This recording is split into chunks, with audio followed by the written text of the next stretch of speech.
Thanks for that prayerful introduction. I'm going to kind of split this up into sort of two sections. I'm going to tell you all a story, and then we're going to dig into a little bit of a Bible study on it.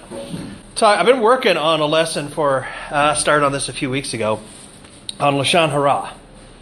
And largely because I was doing some reading and came across a story that was a great example to explain to believers about why it's a problem. Because for most people, one of the biggest problems that a lot of men of faith will have isn't so much inventing a lie about somebody, but maybe speaking negative opinions or telling the truth when it shouldn't be told.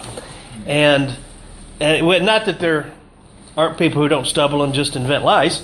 That happens too, okay? But I really feel like this story was kind of an extreme because it's sort of an example of how speaking evil about someone can do an enormous amount of damage in times where perhaps somebody even thinks he's doing the right thing by saying it. Let me ask you this. How many of you people recognize this photo? Or actually, it's a painting. Oh, Is that Beethoven? That's Isaac. Oh, I'm sorry. You got it? You got it. Okay. This is Isaac Newton. Yeah, we heard a few names. One person actually recognized the face.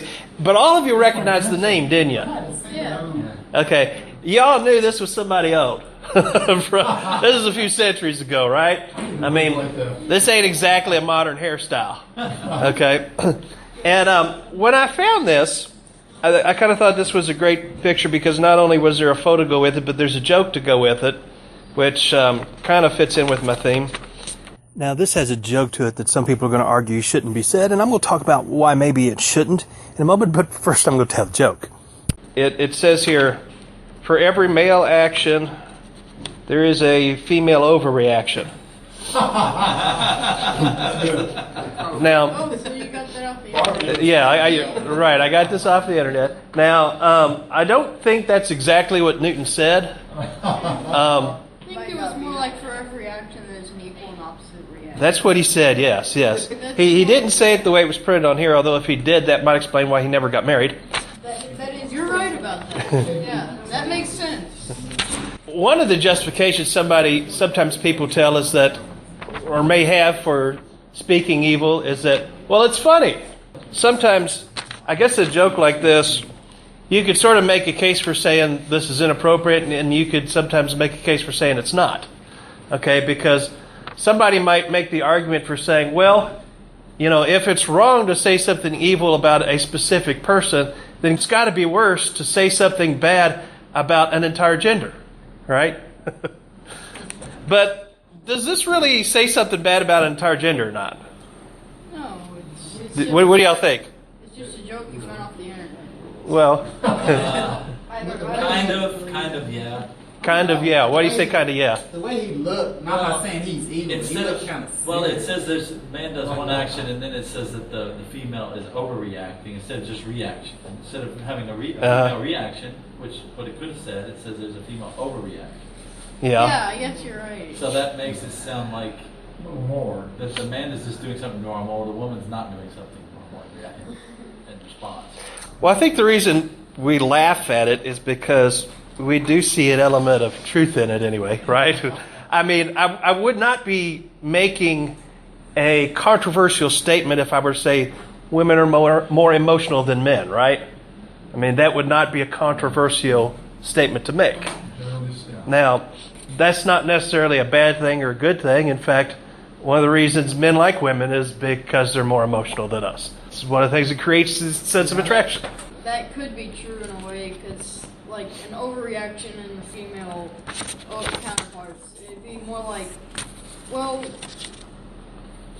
you'd be a little too finicky if you would say, okay, don't use the doorknobs because I'm afraid they'll explode into 1,000 pieces and one of them will hit my eyes.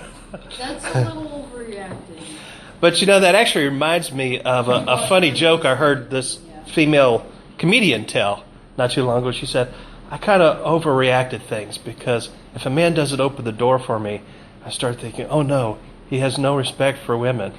And then I start thinking if he has no respect for women, then I shouldn't go out with him because that means that when I'm 40, he'll leave me for somebody younger and prettier. And of course, she was just trying to joke about how she overreacts. But I would venture to say that if you stop and think about this logically, this is actually the kind of joke that I would more think that a woman would want to tell than a man. And the reason I'm saying that is because, and that's one of the reasons why I would think that women would be more likely to tell a joke like this, because when you stop and think about it, if a woman were to tell this joke to her husband, then if she overreacts, guess what? She can get away with it a little bit easier because her husband will understand that's normal. Okay? So, and when you think about it from a male perspective, a guy probably wouldn't want to pass a joke like this along. It would be illogical for a man to pass a joke like this along because you're giving women an excuse, right? So in order for a man to tell a joke like this, he has to let his emotions override logic in order to tell a joke about how women let their emotions override logic. But in a way, by lowering the standard, by anytime we talk about how human nature is depraved, in a way we're making ourselves look better when we do sin, right? Because then when I control my sinful desire, I make myself look better than what I'm supposed to be because I controlled it, right? So you tell a joke like this, you're actually making specific women look better by telling the joke, by saying that this is a low bar, this is the natural behavior. So, in a way, you can make a case for it being LASHON HARA, and in a way, you can make a case for it not being. Isaac Newton is known for several things, and one of the best things he's known for are statements like this, because he actually came up with a number of laws to help describe the way the physical universe works. In fact, if you were to ask about his biggest discovery, this might be close to the top of the list, but I'll bet you the more people than anybody else would say, oh, isn't he the guy that discovered gravity? As if prior to Isaac Newton, we were all scared that if we jumped up in the air, we wouldn't come back down again. And in reality, he didn't really discover gravity, but he did work out the math to how to measure it, which is one of the things that he's very well known for. He's known for having formulated a lot of the laws about how physics works.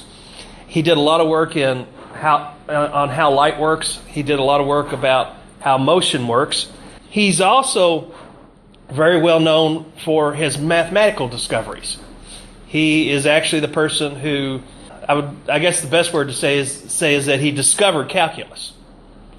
And he also wrote a commentary on the book of Daniel that if you haven't read it, I would very much encourage you to read it because it is an extremely insightful commentary. But what a lot of people don't know is that his most brilliant work almost never got published.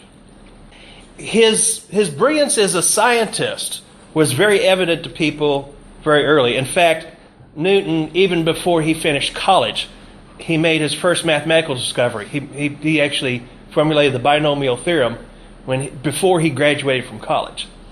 And right after he graduated, he started publishing articles on optics and lecturing on optics.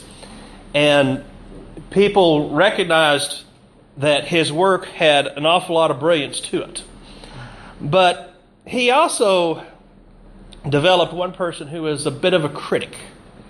Because, there was a fellow who had just been named the president of what was called the Royal Society. It was an organization for scientists to document their experiments, to try to reproduce their experiments, to verify their experiments and the scientific findings behind them. Okay, and the fellow who was in charge of that society started getting a little bit jealous of Isaac Newton and the prominence that he was building, because there was a lot of people that were coming up saying, "Man, have you heard about Newton's latest discovery?" And he was a little bit jealous that people weren't saying that about him. So he started criticizing Newton and criticizing him in very unfair ways.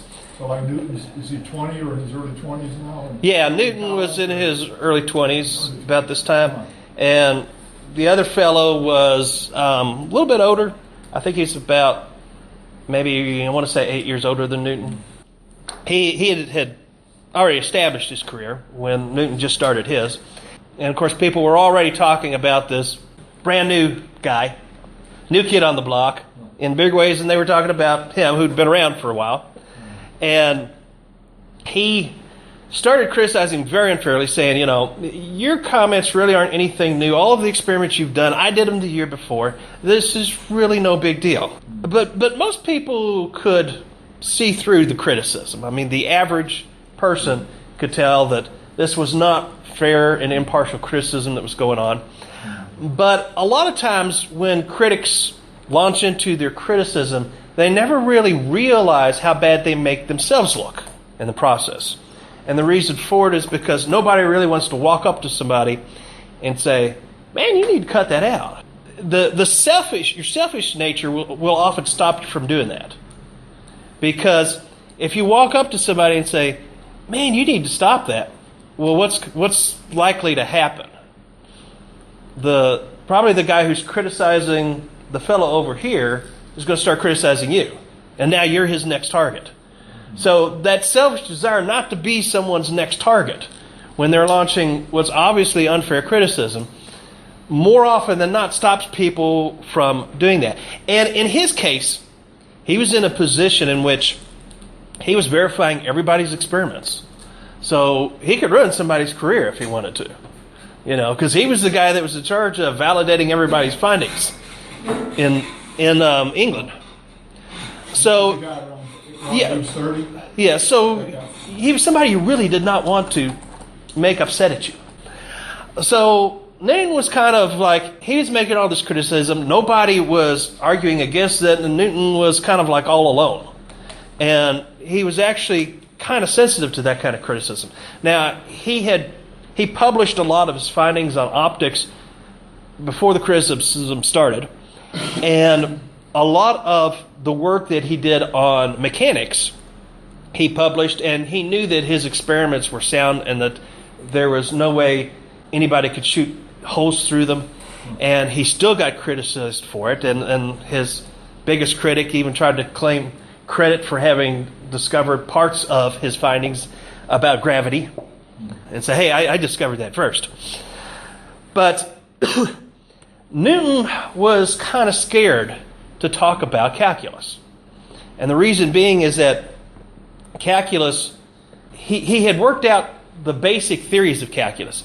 And I don't know how many of you have taken calculus before, but it's sort of a break from all of the types of math that you've had prior to that.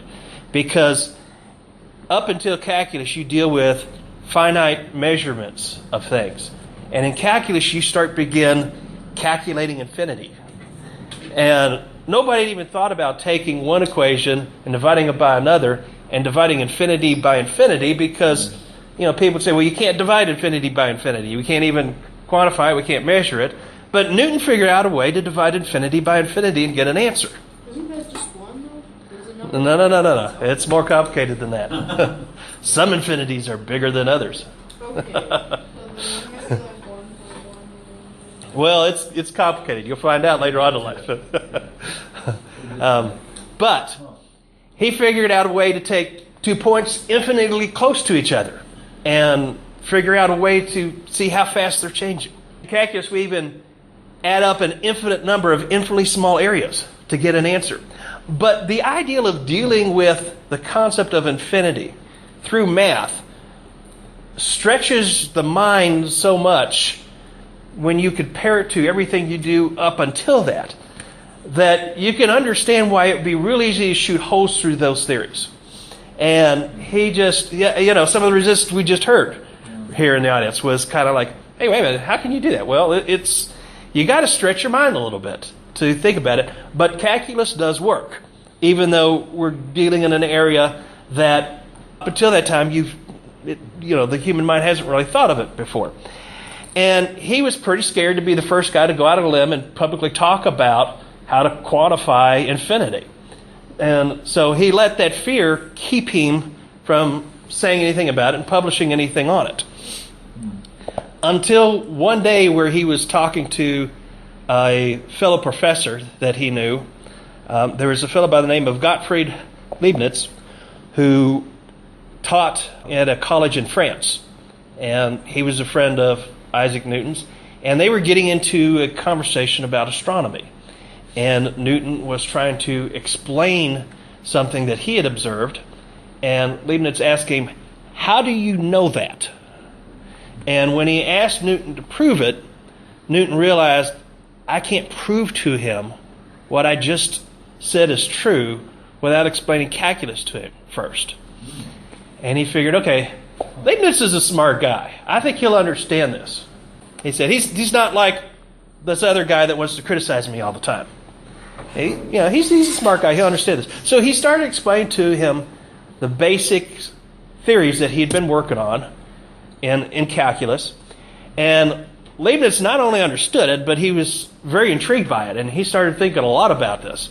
He was not only thrilled about the astronomy that they were talking about, but he was really excited about the math he'd just learned from Newton. And he started thinking about it. And he started thinking about some more and some more and some more. And he took Newton's ideas and he started building on them. And then he published a book about calculus. And when he published a book about calculus, a lot of the other people in the academic world were saying, "This is brilliant, Leibniz, you've done it, you're a genius." And Newton was sitting back getting both happy and upset at the same time. Okay? Because he finally discovered that all these ideas he'd been afraid would get criticized were not getting criticized. They were being hailed as brilliant achievements. But he knew he came up with it first. Okay? He was the guy that explained it to Leibniz. So after Leibniz published his book on it, Newton published his. Okay? He said, wait a minute, I'm the guy that came up with this first. Let me explain it to you my way. And it actually kicked off a war for about 100 years, a very biased war between mathematicians in England and mathematicians in France, both of whom claimed that the guy in that other country stole the ideal from the guy in our country. I think after about 100 years, people kind of settled down and sort of put their patriotic biases aside and came to the realization that, yes, Newton came up with the theory first. Leibniz actually improved upon it, though. He actually made the theory more practical. He managed to figure out a way to take these complicated ideas and explain them in a way that, in the language that mathematicians used during his time and in a way people would understand. But his work almost didn't get published. I mean, it leaked out, in essence. It leaked out through one person. And it almost didn't get... The world almost missed out on learning about calculus simply because one guy criticized one guy unfairly. And that's kind of a heavy thought. So if it hadn't been for Leibniz coming forth with what Newton told him and publishing his book, it might have gone unnoticed for no telling how long. Yeah. Newton was I don't know if anybody else would have thought about it because, like I said, calculus is something where you have to stretch your brain. You have to get beyond thinking about the finite and start thinking about the infinite. The average person probably has the misperception that I don't use calculus much, so it's not a very important form of math. That's what people like to say. Yeah. People say that. And I've even heard people that take calculus say, well, I've taken it to college and I haven't used it since. Okay? And because a lot of people don't understand how important it actually is. But the reality is that without calculus, you wouldn't have the smartphones that most people carry around today. You probably wouldn't have computers. We'd have electricity. But we would not have any form of intelligent electronics that we have today. One of the reasons I could say that is because I went to engineering school and I studied electrical engineering. I studied computer hardware design. I know what it takes. And the logical side of designing a computer, we don't need any calculus for. But the hardware part of it, all of the electronic components in it, are something that is very difficult to design with precision unless you use calculus. In fact, just to show you an example of that, one of the reasons Newton was a genius at both was because he needed the math in order to solve scientific problems. And it was only after he made a breakthrough in math that he was able to solve some scientific problems. I've got here a book that I used when I was in college. On the first 2 pages of it, it lists the 38 people that the author felt like had made the greatest contribution to the field of differential equations. Now, differential equations is an advanced form of calculus you take after about 2 years of basic study of calculus. Okay, out of this list of 38 people, only 5 of them were mathematicians. The other 33 were scientists of some sort. I mean, there's astronomers on here, there's mechanical engineers on here, there's electrical engineers on here. Those are probably the 3 most common professions out of the 33 of the 38 people on this list were involved in. And the reason for that is that necessity is the mother of invention. Okay? And the people who invented this, and they had to make mathematical breakthroughs in order to make scientific breakthroughs. But without calculus, we would have never put a man on the moon. We'd have bridges, but they'd probably collapse and have problems a lot more often. A lot of the medicine that exists wouldn't exist without it. Today, it's used just to study how effective medicine is. When they actually study clinical trials, it's used in the analysis of the probability of a drug making a change for the better. But even then, most drugs today wouldn't be possible without computers, which wouldn't be possible without the math behind it.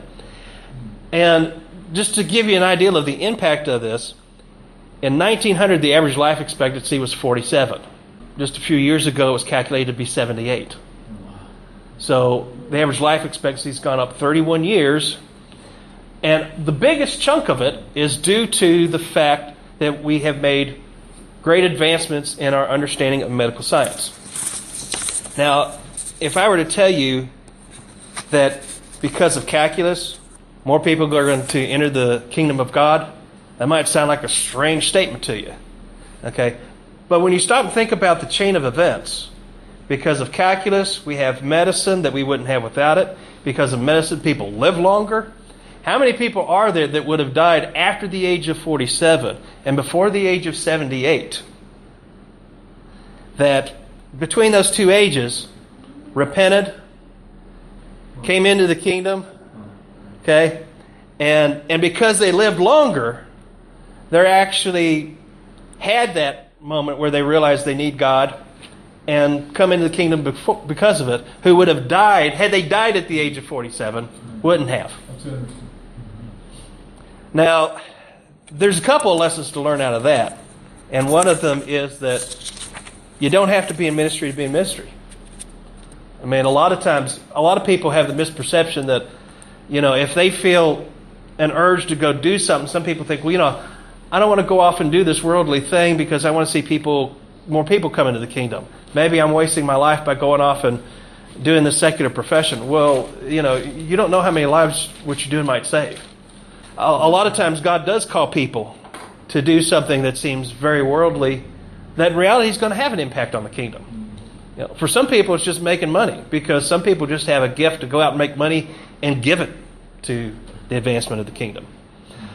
But the other thing I want to try to get across with this is to understand that without calculus, we'd still be living in probably 19th century technology. Maybe a few things here and there we'd have they didn't have. Like I said, basic electricity, we'd probably still be able to turn on lights. But we wouldn't have very many of the electronic equipment that we plug into the wall today. Okay?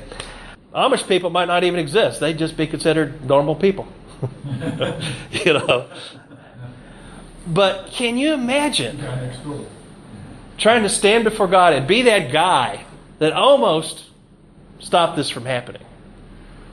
I mean, can you imagine being in the position of Newton's critic and being successful and standing before God on Judgment Day, and then have God tell you, I'm not happy with what you did, because let me explain to you how many people didn't live long enough to repent because you criticized this guy unfairly.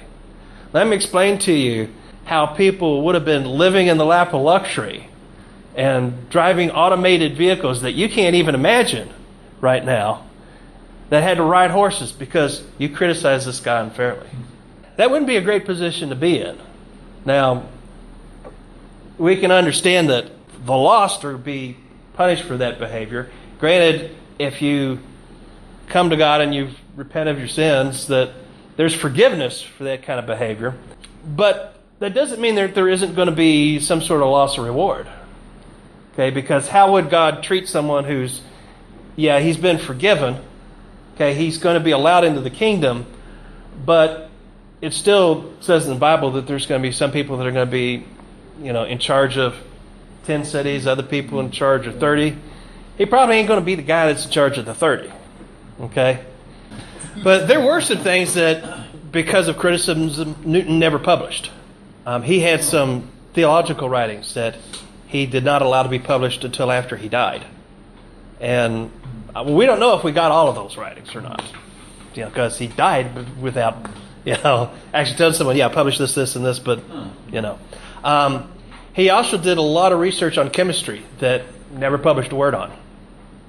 So, some people characterize it as alchemy. Maybe some of it was. Maybe some of it was dead-end work. Maybe some of it was stuff the world needed to hear, and we never heard it. And where would we be if we had? We'll never know, maybe. A lot of people may never be in a position in which the person you're criticizing is going to be of that stature and who's going to make an impact on that many people. But how many people, or how important does he have to be before it makes some difference to you?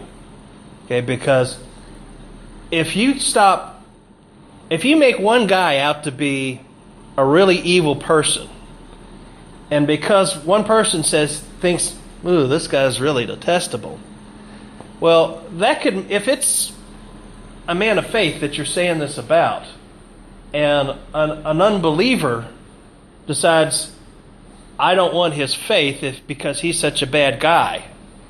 Whereas he would have repented if he thought that this guy was a good guy. Okay? You're criticizing one person. Might be all it takes in order to keep another person from coming into the kingdom. It may not be millions and millions of people for you, like it was in Isaac Newton's case.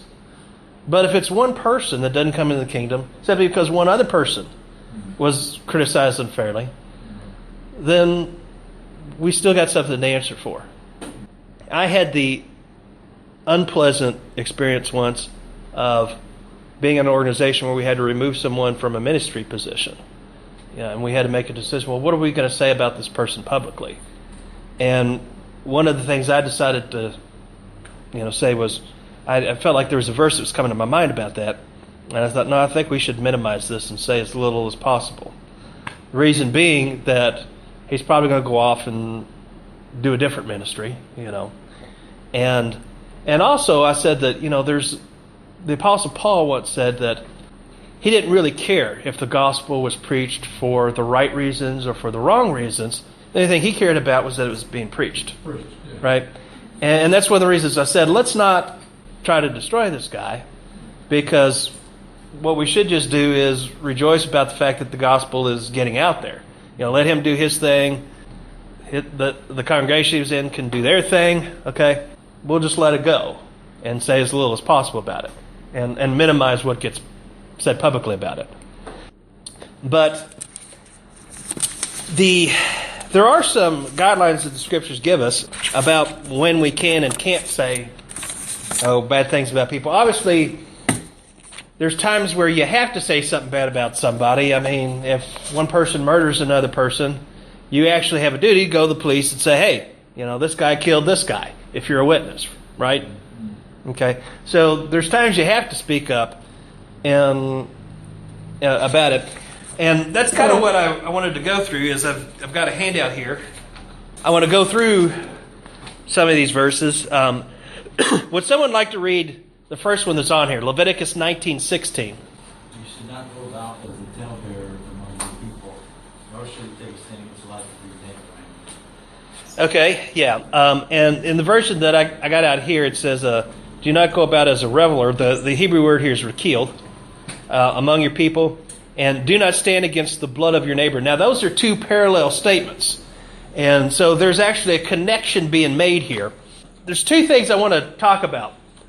What is a reveler, and why is there a connection between him and somebody that sheds blood? Okay. Now, a reveler is someone who actually subjects somebody else to a vile reputation. The root word here is vile. Okay. So when we say reveler, we're saying, I'm calling you a vile person. And I might do that. You could do that in a number of ways. You could tell lies about somebody. You can tell the truth about somebody. You can tell an opinion that's not valid about somebody. Okay, you can accuse someone of evil motives. There's a lot of ways you can subject someone to a bad reputation. There are a number of places where it makes a connection between being a reveler and shedding blood. And there is an important connection, I think, because when you say that guy over there is an evil, no good piece of scum, well, you're not murdering him, you're not shedding his blood, you're not taking the life out of him, but you are murdering his reputation. Because in somebody's mind, he dies. His value as a human dies. I mean, if you do a good job of being a reveler, then you have mentally murdered this guy in the minds of an awful lot of people. Okay? So, and I think that's the reason that Scripture in several places, not only here, but there's other verses where it connects revelry with shedding blood. In Proverbs, it talks about it. It says, a reveler reveals secrets, okay, but he that is faithful spirit conceals the matter. Right? Now, sometimes there is a need to reveal a secret. Like I said before, if someone commits a real murder, you need to tell somebody what you saw. Okay, if you're a witness, you want to tell somebody what you saw. If a crime's been committed, you actually have a duty to speak up. Right? We also understand that if someone has repented of what they did, should you be telling that secret? Character assassination. Proverbs 20:19 has an interesting statement. It says, would somebody like to read that one?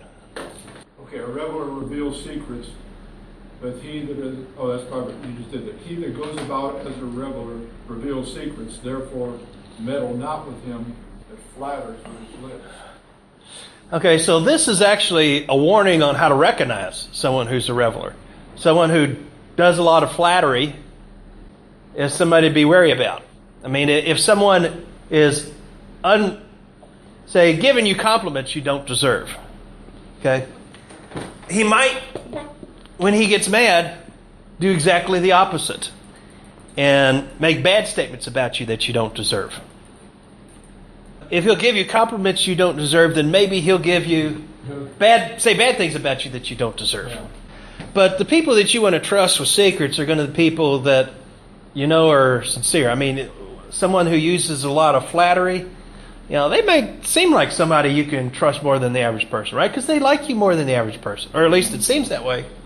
Okay, but if they're not being real, if they're not being honest, then in the good times, that just means that when things turn bad, it could be even worse. It could go all the way to the other extreme. Ezekiel 22:9 is another place where it connects revelry with shedding blood, because it says, men of revelry are in you to shed blood, in Ezekiel 22:9. Now, you could take that more than one ways, because maybe it means that if you see someone who is a false accuser, that's an early warning sign that this is someone who's got murder in his heart. This is someone who might go out and kill someone out of hatred. Maybe they are far more likely to be a murderer. It may just simply be the whole character assassination issue that this is trying to warn us about. Another place where this happens is in the Sermon on the Mount. And I've got, I didn't put the verse down here, so let me just read this. You have heard that it was said to the ancients, do not kill, and he who kills is guilty of judgment. But I say to you that all who are angry against his brother are guilty to judgment, and all who say, Rakah, worthless one, is guilty to the council of the assembly. And to him that says schemer is guilty to the fire of hell. Now, I've actually got what it says in the Hebrew text on here. In the Greek text, it says fool. And both of them are contemptible terms. I mean, both of them are cases where you're trying to insult someone's character, demean their character in some way. There is kind of a subtle difference, though, because accusing someone of being a schemer, you're more or less attacking their motives. Let's suppose someone goes out and goes to a homeless shelter and takes a lot of food, goes out, buys some groceries, takes it to a homeless shelter, feeds the homeless people that are there. You know, sometimes you'll hear people say, well, you know, he just did that to make himself look good. Well, that's kind of calling somebody a schemer. I mean, that's attacking their motives unfairly because, you know, we don't know what they're thinking inside. We don't know what's on their heart. Maybe they're doing it for the right reasons. Maybe they're doing it for the wrong reasons. But if they're doing the right thing, we should be giving them the benefit of the doubt, right? I mean, that is not the time to speak evil of somebody. Right. May not have an ulterior. Right. The other text says fool. I wrote to you not to associate with any so-called brother if he is an immoral person, or covetous, or an idolater, or a reveler, or a drunkard, or a swindler, not even to eat with such a one. Remove the wicked man from among yourselves. Okay, so he lists several things here. Immorality, idolatry, drunkenness, swindler, and he puts revelry in the same category.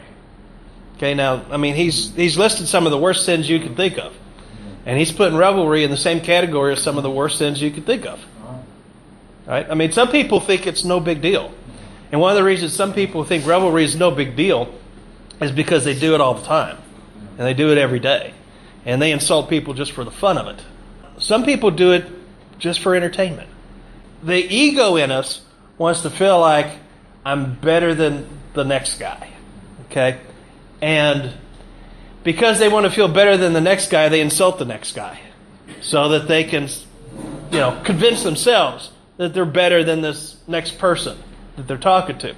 And because of that, revelry becomes a way of life for them. Because they attack all kinds of people out there just so they can feel better about themselves. I think part of it is that a lot of us realize that there's times not to say it. You know, there's times we're not supposed to speak LASHON HARA. There are times you are supposed to.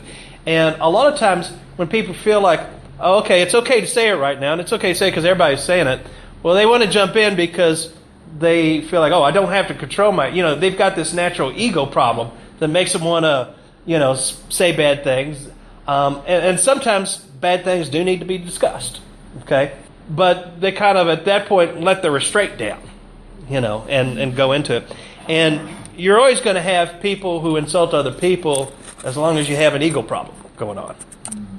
And among the people who have the biggest problem are people who have an inferiority complex. Because a lot of times when people feel like, hey, I'm not as smart as most people, or, you know, I can't do as well at what most society thinks is important as most people, or if they've just been told by maybe people in their family that, you know, you'll never amount to anything when you grow up, by the parents. Or Matthew 18 gives us some pretty specific guidelines on when you can and when you can't say something bad about somebody.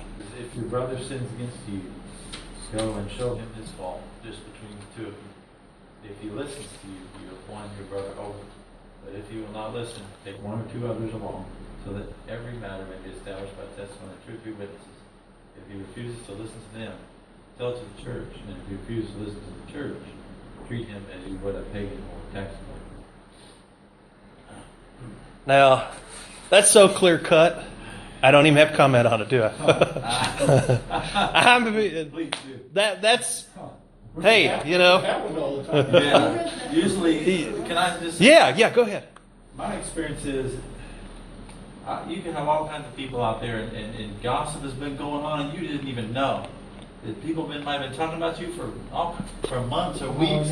Who knows what's been stirring over there? And all of a sudden, a whole handful of people will just come and sit down and say, "We need to sit down. Oh, we got to have a talk." what? You know, Brother Tim, we just, you know, and I mean that stuff hurts.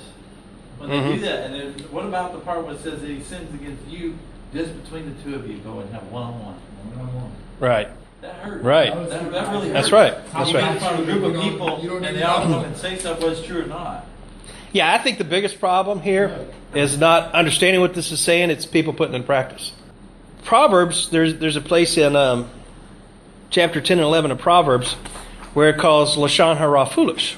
And it says, he who conceals his hatred has lying lips, and whoever spreads slander is a fool. A man who lacks judgment derides his neighbor. I think the story I just got done telling is probably one really good example of that. I mean, one of the reasons it says it's foolish to do this is because if you walk around saying, so-and-so is a evil, no-good scumbucket, well, there's a pretty good chance he's going to go around saying bad things about you too, right? I mean, that's kind of like the natural reaction. The story I just got done telling you guys about Isaac Newton is probably another reason it's foolish. Because his biggest critic probably had no idea at how much damage he was heaping upon himself, potentially, on Judgment Day by saying all the bad things he was saying about Newton. You know, we can't really foresee the whole chain of events that can go on, but it can be pretty big. Wow, when this says, I'm sorry, I'm jumping ahead. Yeah, go ahead. Scripture, nor drunkards, nor revelers. I didn't realize the reveler was the person.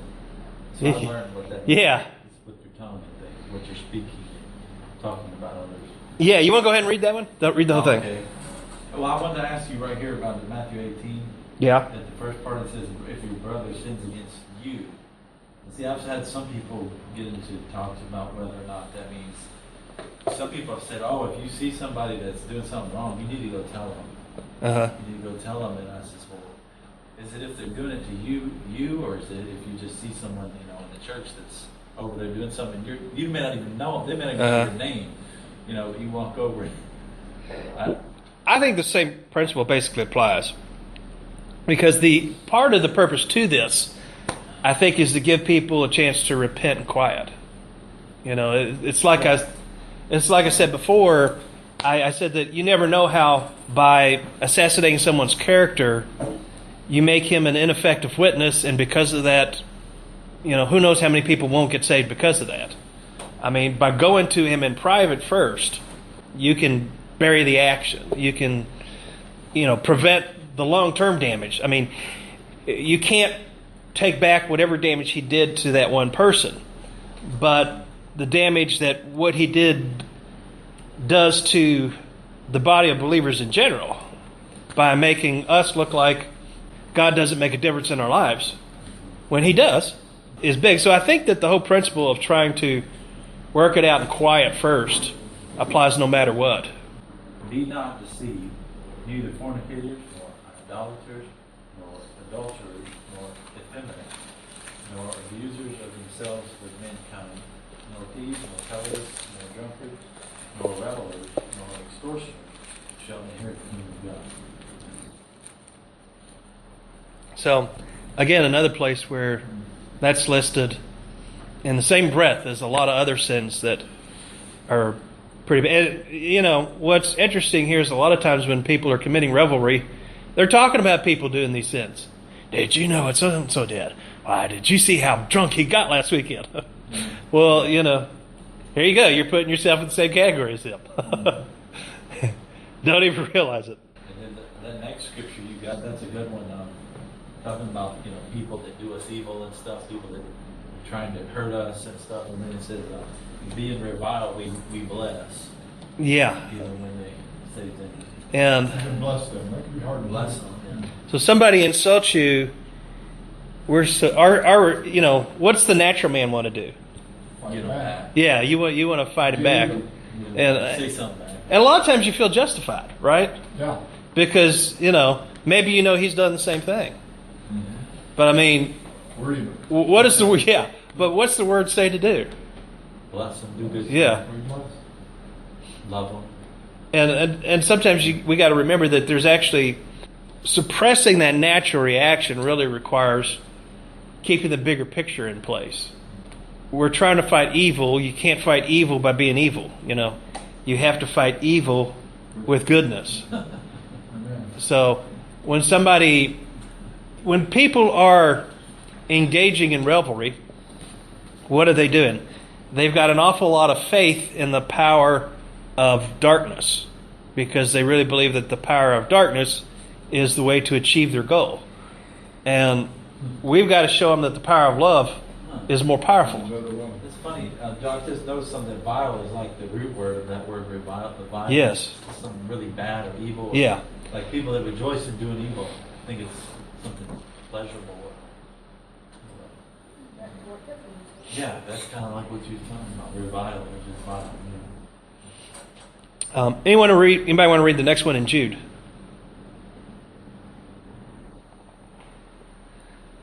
I'll read it. Okay. Likewise also, these dreamers defile the flesh, set aside dominion, and blaspheme dignities. Yet Michael the archangel, when contending with the devil, he disputed about the body of Moses. When he was disputing about the body of Moses, he durst not bring against him a blasphemous accusation, but said, "The Lord rebuked him."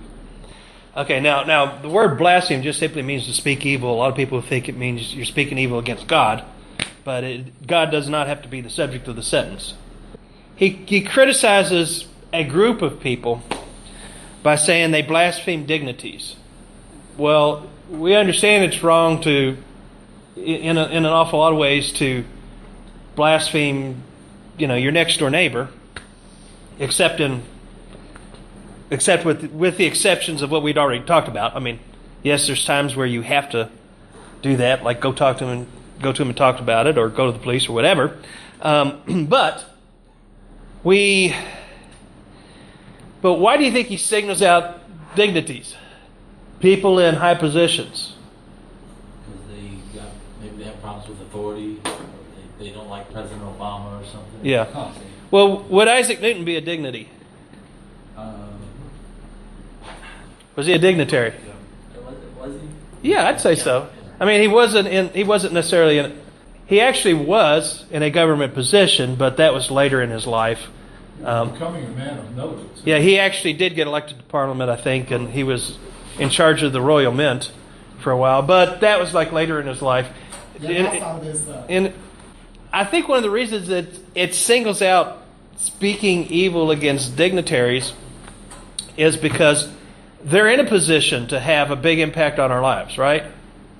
And the impact that almost happened to society due to speaking evil against Newton, I've kind of explained that to you. We don't really know how bad speaking evil against, the people who are the leaders of society, the people in charge of the congregations we're going to, the people that are in charge of the cities we live in. Sometimes we don't know the damage we might be doing to society by doing that. But we do need to take caution first. As a madman that casteth firebrands, arrows, and death, so is the man that deceiveth his neighbor.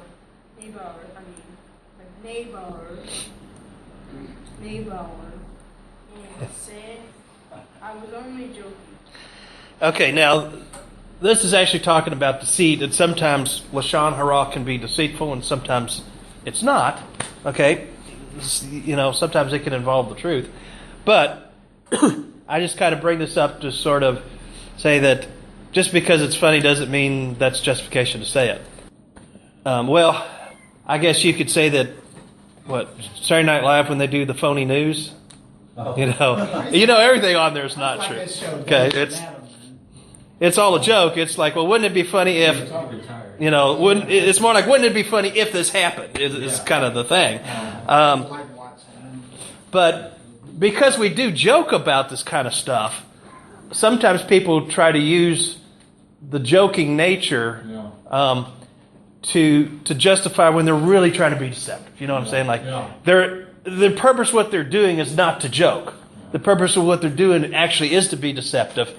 And then, once they offend someone, it was just a joke, and then they try to wash it off that way. It was a hurtful thing. Right. Right. It's just a jest. Yeah. So it's just a joke, man. Lighten up when they really tried to prod at you. Yeah. Yeah. They do. So anyway, Well, this is an issue, I think, that I'm really glad we talked about this today, Dave, because this is something that we don't hear much about, and yet it is a much more serious thing that, and sometimes people do cover it over as, oh, I'm just jesting, or just a joke, and it's more serious than that. I think it's very prevalent in Christian communities. Too prevalent. Not in the world as well, but it's just like Christians now become just as worldly or more worldly as the world in this type of thing. A lot of times. yeah, and I think one of the times where you'll find it happening a lot is, two Christians sit down and then they get into a discussion, and then the discussion turns into an argument. What? You don't think there's going to be a rapture before the tribulation? You heretic! And what? You do think there's going to be? You heretic! And, then the name calling starts. And that's sad, because that's kind of one of the situations where we ought to be at our most understanding. LASHON HARA, does that actually mean the Yeah, LASHON HARA means the evil tongue. Okay. That's when you start foaming at the mouth with Who can evil tame the coming in. tongue? Yeah. Who can tame the tongue now? Yeah. James talks about that. How can we do it? Yeah.